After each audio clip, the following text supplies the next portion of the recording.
welcome to, I guess this is week 5. So we're in week 5 of the book writing journey, and really we're going to start this is the week where we're going to start writing. So we're actually going to have this be the first week we'll actually start to write and capture content. I know you've been writing a book and you're like, I've done no writing yet. Is that good? Is that bad? So this is where we are. We're going to start in the process of writing. And specifically what we're really going to be focusing on today is we're going to start the process of learning how to really create and craft good stories. As you remember, sort of last week we talked about something important, and that is that, hey, that stories are structure, and you really want to find ways to build structure into your story writing. So we're going to start with the first of some of that this week.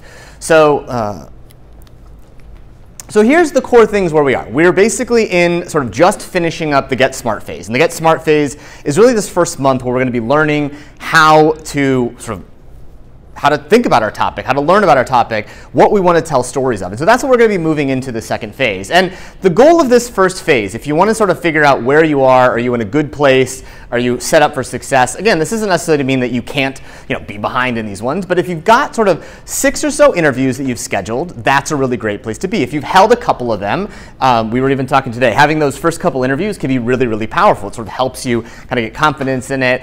You've got some of your secondary interviews done, and you're sort of ready to go with starting to think about how you're going to actually write your first stories. What are those, and how are you putting them in your content index? So this is kind of the target that I would expect most of you to be at kind of now in this week, getting yourself to the point where you've got these interviews booked, you've got sort of some that you've done, you've got your secondary interviews started, and sort of you've gotten a place where you have some ideas that are in your content index that we talked about last week.